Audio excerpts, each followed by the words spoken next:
this one. Change it. I'm gonna change it. Let me do this one. Hold on.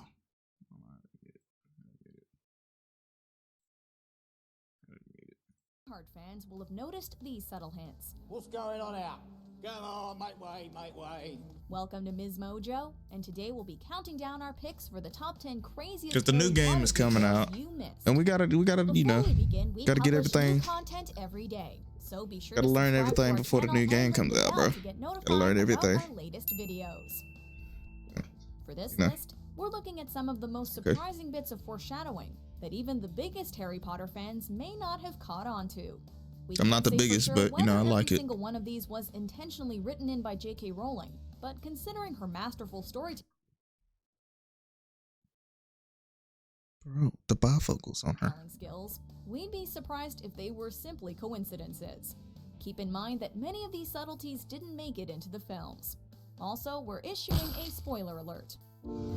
I ain't gonna lie, her old dude did not like making these, or like he doesn't like the series anymore. Like Harry Potter, the dude who like played as Harry Potter does not like this series anymore at all. Number 10, Myrtle's murderer. What do you want? Like, I don't know if that's true. Ask you how or not. died. In Chamber of Secrets, Harry, Ron, and Hermione are working to solve the mystery of what is petrifying their fellow students at Hogwarts. Along the way, they come across something curious in the trophy room, an award with Tom Riddle's name on it, which he won for services to the school. While they're hypothesizing about what this could mean, Ron jokes that maybe he was the one who killed Moaning Myrtle, and says that would have done everyone a favor. Sure! Let's all throw books at Myrtle because she can't feel it. 10 points if you get it through her stomach. 50 points if it goes through her head. In the end, though, that's exactly I just couldn't let her just punch me like that, even though it didn't even feel it. The Chamber of Secrets. We're pretty sure that's not what the award was for, though. I realized it was a boy speaking, so I unlocked the door to tell him to go away, and I died. Number 9, correspondence confusion. Take my arm. Do as I say. In the 6th book, Albus Dumbledore comes to Number 4 Privet Drive to collect Harry during the summer. While there, he of course makes the Dursleys very uncomfortable, but also drops a hint to something readers quality for Miss Mojo until the final book. When he sees Petunia, he says, quote, "We have corresponded, of course," which could have simply referred to a howler that he sent to their house once. We later find out, though, that Petunia wrote to Hogwarts when she was a child, disappointed that her sister was offered admission when she was not. Ooh. Number 8. Ooh, what if that happened to y'all though? Like, what if you get invited to Hogwarts? Like, what if you, not like y'all both get invited to Hogwarts, right? But your brother or sister gets in, like gets to stay other than you. How salty would you be? Like, how salty would you get if you went to Hogwarts with your brother or sister and they got it instead of you? Like, you put the hat on and everything, and you don't got any magic or whatever either, but you put the hat on and they don't say anything. No Hufflepuff, no Slytherin, no nothing. They just like, get out. Me, I'd be pissed. I'd be like, y'all done got me here. I'm staying. I don't care if I don't know magic or anything. I'm staying. Anti-magic, bro. You gotta think about it. Who broke the vanishing cabinet? The object that Draco is so interested in is a vanishing cabinet. A vanishing cabinet. Much of the 6th book revolves around Harry's attempts to prove that Malfoy is up to something sinister at Hogwarts. Always. And we find out that, of course, Harry was right all along, and Malfoy had been attempting to fix a broken vanishing cabinet in order to transport Death Eaters into the school. Several books earlier, when Harry is having a confrontation with Filch, he hears Peeves the Poltergeist drop a large cabinet above the caretaker's office. Perhaps these two cabinets are one and the same. If so, don't need that apple. Some seriously subtle foreshadowing.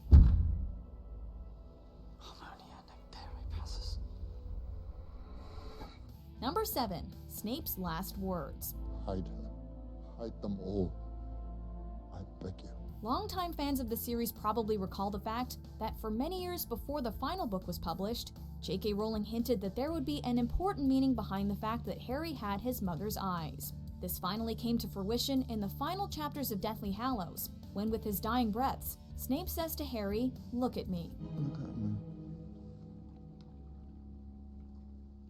Only later do we find out about Snape's feelings for Harry's mother Lily Weird. when Harry delves into the professor's memories. Rowling never explicitly spells this one out, but you can assume that Snape wanted the last thing he saw to be the eyes of the woman he loved. You have your mother's eyes. Number 6. Snowball Fight. Who's that? I mean, come on.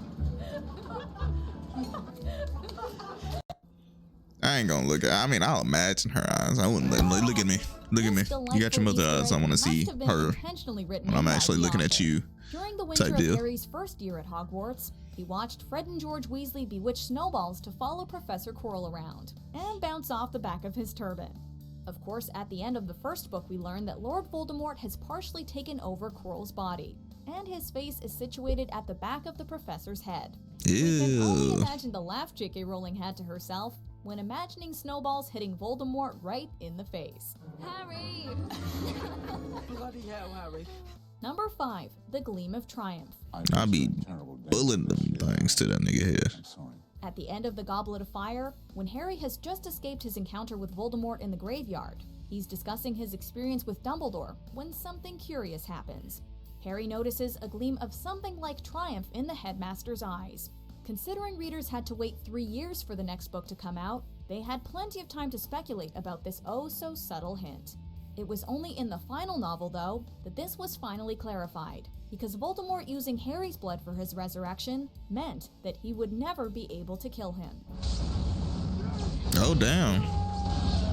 I really didn't know that. I haven't watched all the Number movies. 4, I gotta watch all the Brothers. movies before the game. 3 brothers who were traveling. I know that sounds bad, but I gotta watch them. Road at twilight. In Deathly Hallows, Harry learns of the tale of the 3 brothers.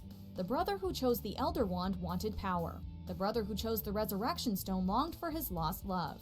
And the brother who chose the Invisibility Cloak greeted death like an old friend. These characters are mirrored by 3 of the major players in the Harry Potter books: Voldemort, Snape, and Harry himself. Voldemort wanted power, Snape loved and lamented the loss of Lily, and in the end, Harry showed that he was not afraid of death, who, by the way, may be the part Dumbledore plays in all this. He then greeted death as an old friend. Number 3. A Horcrux hint. That's good. That's it. That's it. Professor Trelawney, together we shall cast ourselves into the future. This is one of those tiny details that could possibly be a coincidence, or could be a well-buried hint from J.K. Rowling. Professor Trelawney is making predictions about Harry, and hazards a guess that he was born in midwinter. This is, of course, wrong, because his birthday is July 31st. Readers could just take this as one of the many examples of Trelawney being a bit of a crackpot. Have I said something? Interestingly, though, Voldemort's birthday is December 31st, which is midwinter. And in Deathly Hallows, we find out that a part of Voldemort has always been within Harry. Could it be that she was sensing someone else's birthday? My dear, you have the Grim. Number 2. Plausible predictions. The Grim. Reminds me, divination's a very woolly discipline. While trying to get through their divination homework in Goblet of Fire, Harry and Ron put in the It'd be least cool to amount be of at the effort school, possible though. by making up wildly bold predictions, all of which involve horrible things happening to Harry. The thing is, though, I'll as be the a story studious unfolds, kid. all of these Like, things come to pass. They say I'll be he will cool, in danger like, of with it, burns, though. which corresponds to the I'll be first like a task of the Triwizard Tournament. I'll be like a studious kid. Like, I'm trying to learn everything, even if it's like dark shit, just to know it, so I'll know. Like, if it ever, has been cast upon me, like as a spell or whatever, yeah, I know. But on some like, I still hang out with people and all that. I'm not just gonna be like stuck in a room, whatnot, and all that. That he will lose a treasured possession, which corresponds to the second, and that he will come off worse in a fight, which is essentially what happens when he encounters Voldemort in the graveyard. Are your minds blown yet? A little bit.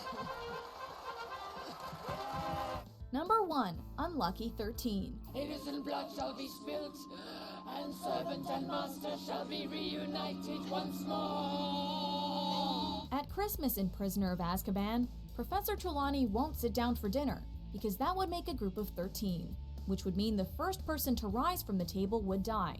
Everyone dismisses her folly, but in actuality there already were 13 people around the table if you count Peter Pettigrew disguised as Ron's rat Scabbers.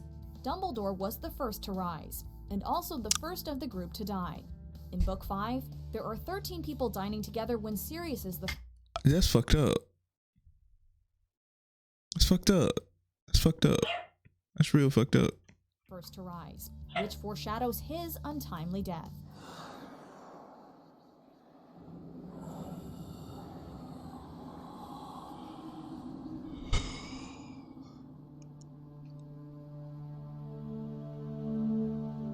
Do you agree with our picks? Check out these other great clips from Ms. Mojo and subscribe for new videos every day.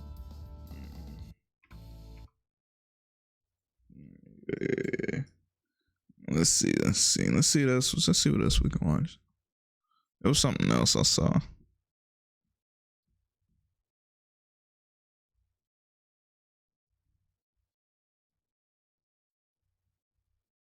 And something else. How long was that video? Only 8 minutes. How long is this video?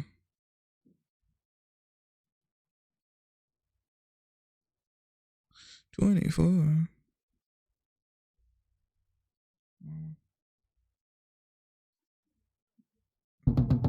Whether Guess we you're can learn starting about out this one. or scaling up, work habits. You're a wizard, Harry. Look, you guys have been asking us to do this since forever, and with Fantastic Beasts and Where to Find Them coming out this weekend, we're finally giving you guys a good dose of HPV, which of course stands for Harry Potter videos. Let's get this going. Here are 7 things you didn't know about the Harry Potter movies. Probably.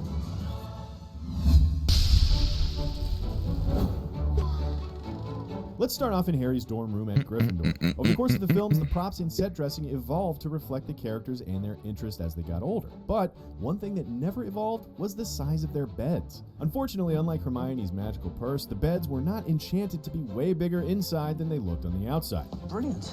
So, as the actors grew over the course of the 10 years it took to make the films, they eventually had to scrunch up into the fetal position just to fit inside of their beds and not have their limbs hanging off of the sides. It's really more of a minor inconvenience than anything, but it does seem kind of weird that no one on the production team thought of the fact that the cast would, grow up over the course of the following decade. Just saying.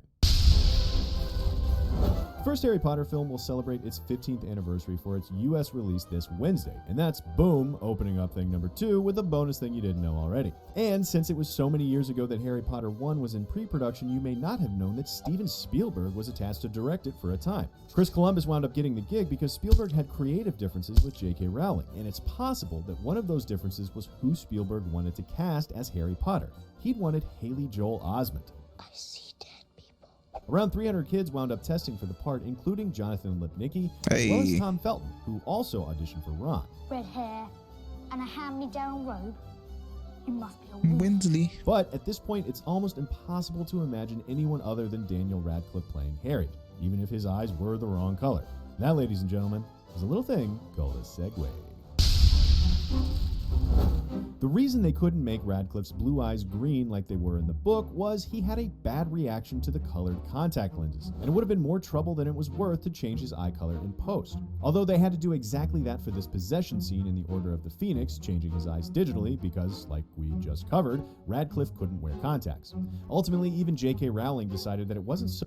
I ain't gonna lie, I can't even wear contacts either. Like, I tried to put colored contacts in like a while back. Like a year or two ago.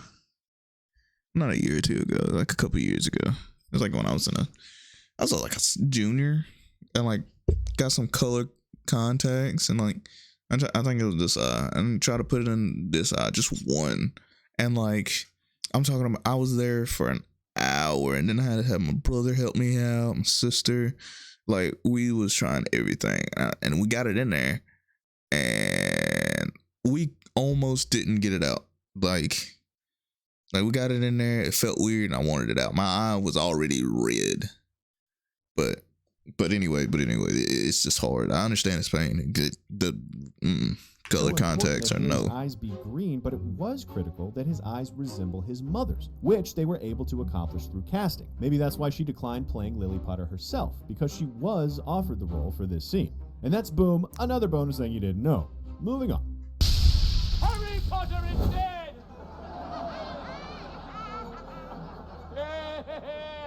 Here's the thing about some good old-fashioned show business nepotism. We all know that Ralph Fiennes played Lord Voldemort, but you probably didn't know that the actor who played young Voldemort, as in the 11-year-old Tom Riddle, is actually a blood relative of his. That's Hero Fiennes Tiffin, Ralph Fiennes' nephew, playing Tom Riddle in The Half-Blood Prince. And while we're on blood relatives, let's talk about how Bill Weasley is actually Mad-Eye Moody's son. Domhnall Gleeson, who played Bill Weasley, is the real-life son of Brendan Gleeson, who played Mad-Eye Moody. Hooray for yet another bonus thing, and hooray for preferential treatment. This is all very touching. Let's go! But we're not really bitter because Domhnall Gleeson is actually super talented. Next thing. It's a broomstick. That's not just a broomstick, Harry. It's a Nimbus 2000. It's pretty clear that the props team had to revamp the classic broom to make it Quidditch ready, but you probably don't know just how hardcore they had to get with it. They had to design the brooms knowing that they would be mounted on a motion control basis and used in all sorts of special effects on a green screen. They also knew the brooms needed to be strong enough to hold the weight of a full-grown human person by the later films while also being thin. So the brooms were made of an aircraft-grade titanium. Damn! Which doesn't sound super magical, but it does sound pretty badass. Yeah. Shit wasn't wood. That nigga was metal. Up over the course of 8 movies. In fact, looking back now at how young they are in the first few movies is actually kind of weird. Shut up, Harry. Anyway, unlike most of the Hogwarts students, there's one character we meet in the Chamber of Secrets who's nowhere near the age of the actress who played her. Shirley Henderson, better known as Moaning Myrtle, was a whopping 22 years older than her character. She was 36 at the time of filming, playing the ghost of a 14-year-old girl. I wouldn't expect you to know me. Incidentally, you may also be surprised to find out that Moaning Myrtle is inspired by that girl who's crying in the bathroom at every party. Seriously. J.K. Rowling admitted that the recurring experience of finding a girl crying in the bathroom at clubs and parties when she was younger was what inspired her to create Moaning Myrtle. And since it's probably not a thing that happens in guys' bathrooms, she liked the idea of putting Harry and Ron in that situation. And we just put you in the situation of another bonus thing. Yeah, we get it. Like 30 f***ing things in this episode.